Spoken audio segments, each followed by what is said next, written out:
Le Paris Saint-Germain en finale de la Ligue des Champions. RMC, 18h-20h, Roten sans flamme. Jean-Louis Tour, Jérôme Roten. Alors non, il n'est pas 18h, il est bien 7h43. Ne changez pas votre réveil, mais d'habitude, vous êtes en effet à l'antenne à 18h pour Roten sans flamme. Salut cher Jérôme Roten, consultant Bonjour. RMC, ancien joueur du PSG, et Jean-Louis Tour, rédacteur en chef football à RMC.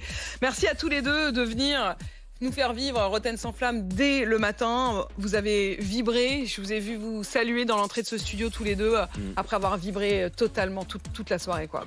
C'était une soirée exceptionnelle, c'est une soirée historique. Jérôme, je pense que tu en as vécu des tonnes dans l'histoire du PSG. Et Jérôme a commenté le match en plus pour RMC hier. Donc moi j'étais un peu derrière, donc je vous regardais commenter. Je sentais qu'il y avait une émotion qui était toute particulière pour toi en plus, enfant du PSG. Ouais. Oui, c'est vrai que c'était particulier parce que des grands matchs, on en a vécu. Alors déjà, j'ai eu la chance d'en vivre sur le terrain. Et là, c'est complètement différent. Mais après, il faut pas être nostalgique. On passe à autre chose. Et moi, ça fait 10 ans que j'ai arrêté. Donc automatiquement, maintenant, l'adrénaline, elle vient comme ça, d'être assez proche du terrain, d'être aux commentaires, d'être entouré de personnes qui sont passionnées, tout simplement. Là, je parlais de Jeannot Rességuier qui était là.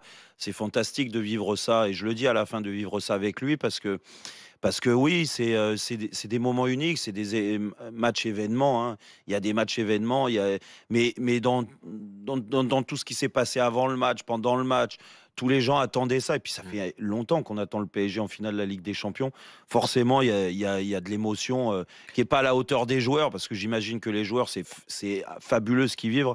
Mais nous, on le prend quand même, et je le prends aussi. Une émotion immense, mais assez maîtrisée. Jean-Louis, je vous entendais tout à l'heure dire à Jérôme, est-ce que t'as pleuré Et Jérôme, vous répondiez, en fait, c'est en maîtrise, c'est une émotion tellement grande qu'on n'est même pas dans l'alarme. En fait, on est dans quelque chose qui nous porte, quoi. Mais en fait, alors après, ça, les émotions, on les maîtrise ou pas, hein, ça dépend. Il y en a eu beaucoup, en effet.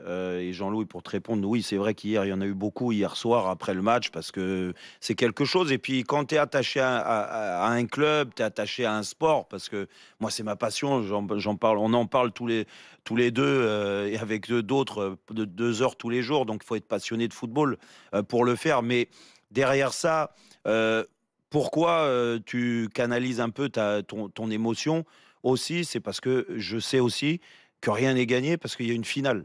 Et derrière une finale, pour qu'elle soit belle et que le parcours soit fabuleux, il faut la gagner. Ça, on va en parler, parce qu'il y a encore plein de choses à dire avec cette finale le 31 mai. Moi, quand même, juste sur les supporters, le sentiment que j'ai eu au parc hier soir, c'est un immense soulagement, et des supporters qui se disent, ça y est, c'est notre tour en fait. C'est bon, on a mangé notre pain noir. Supporters du PSG, mine de rien, même s'il y a le plus beau palmarès du foot français, c'est pas si simple en fait. Parfois. C'est pas si simple. Et moi, hier, alors, on a vu aussi toutes ces images des jeunes supporters du PSG qui se disent aussi, voilà, on profite. Ils n'ont pas pu fêter ça il y a 5 ans quand le PSG est arrivé en finale en 2020. Mais je pense aussi aux supporters historiques du PSG, ceux qui sont là depuis les années 70, qui ont vu la Coupe de France 82, le titre 86, et qui là se disent aussi, voilà, c'est notre moment. Les supporters le méritent, les joueurs le méritent. Jamais mené. Oui, alors effectivement, et c'est ça aussi. Alors ça, pour le coup, on en parle nous tous les soirs depuis le début de saison et depuis un moment avec Luis Enrique. Mais c'est toute la réussite de Luis Enrique d'avoir fait une équipe généreuse. C'est-à-dire que les joueurs trichent pas, les joueurs donnent, les joueurs courent, et ça aide aussi à la cote de sympathie de cette équipe. Oui, totalement. Moi, après, tu le sais, Jean-Louis, et vous le savez, je défends très souvent, et j'ai toujours défendu le Paris Saint-Germain de cette formule-là. Parce que je trouve que les choix qui ont été faits ont été judicieux, et le club en avait besoin. Et pour preuve, c'est qu'au bout de 2 ans, à peine 2 ans, déjà, ils sont en finale de la plus belle des compétitions, à faire vivre des émotions que je pense que beaucoup... allez, on va parler de l'ère Qatari, on va pas parler d'avant, parce que c'est différent. Il y en a eu aussi des émotions avant dans ce club-là. Mais depuis l'ère Qatari, je pense que c'est le match qui a créé le plus d'émotions, et où le président et les dirigeants, et ça je vous le dis parce que je le sais, parce qu'on en a parlé, parce que je parle souvent avec eux de ça, ils sont très fiers de l'image que donne ce PSG-là, à l'image du chef d'orchestre Luis Enrique. C'est pour ça que j'ai toujours protégé, que j'ai pas compris les détracteurs de Luis Enrique tout de suite, parce que je pense que ils en ont fait une affaire de personne et pas de collectif. C'était pas dingue sur le terrain non plus à certains moments. Oui, mais c'est vrai, Jean-Louis, tu as raison, c'était pas forcément dingue tout le temps, mais on va parler juste depuis le début de l'année. En effet, début de saison, pas début de l'année, depuis le début de saison, Il y a eu des très bons matchs du Paris Saint-Germain, mais les résultats n'étaient pas forcément à la hauteur des performances. Et ça a switché, et tant mieux, parce que sinon, il ne serait jamais en finale. Et maintenant, si on se projette, 31 mai, Munich face à l'Inter Milan, c'est sérieux. Ah bah c'est sérieux, ouais, ça de toute façon c'est sûr. On mettra l'émotion de côté. Non, c'est une grosse équipe qui était en finale il y a 2 ans déjà. Il y a la moitié de l'équipe qui était déjà de cette finale de 2023, pardon.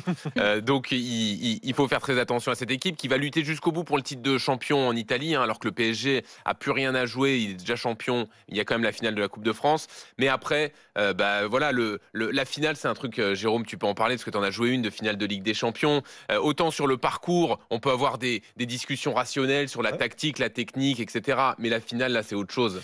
Et les cartes sont redistribuées, ça c'est sûr. Et là, il n'y a pas de favori, il n'y a pas d'outsider. Je crois que c'est du 50-50. Et on est tous unanimes, ceux qui ont eu la chance de jouer ce genre de finale, ou la plus belle des finales, et c'est celle-là. En effet, tout est remis à zéro parce que c'est pas une finale comme ça, elle se gagne pas sur la régularité de la saison ou la constance de la saison. Le PSG a été comme ça et monté en puissance tout au long de la saison. Il faut arriver le jour J avec les meilleures qualités physiques possibles, parce que ça se gagne dans la tête, mais surtout physiquement. Et ces joueurs-là aujourd'hui, et tous les joueurs, il n'y a pas que les joueurs du PSG ou de l'Inter, mais ils donnent tellement et physiquement ils arrivent à bout que un dernier coup à donner. Est-ce qu'ils sauront le faire? Ils prendront la mesure de l'Inter. Faut profiter parce qu'on ne sait pas quand ça revient une finale de Ligue des Champions. En plus, parce que souvent on dit quand elle passe et tu la perds, c'est pas grave, on aura l'occasion. Ici, une carrière, ça passe vite. Tu fais 15 ans ou 20 ans de carrière, en 20 ans, tu n'es pas sûr d'aller 10 fois en finale de Ligue des Champions. Et je suis bien placé pour le dire. ça c'est quand même, ça c'est extraordinaire que ce soit toi qui le dises. Ouais, voilà. Jérôme. Ouais. Très bon joueur, c'est le cas de le dire, mais au sens aussi d'excellents camarades. Merci à tous les deux d'avoir joué. Donc moi je viens parler politique ce soir. Non, parler foot. Je viens parler foot. C'est l'occasion. Avec vous, c'est la grande famille RMC. Immense plaisir de vous avoir accueilli dans Apolline Matin. Jérôme Rotten, Jean-Louis Tour. On vous retrouve bien sûr à 18h. Toute la journée. Et toute la journée, j'ai envie de dire, c'est un peu votre moment. Il est 7h51. Vive RMC.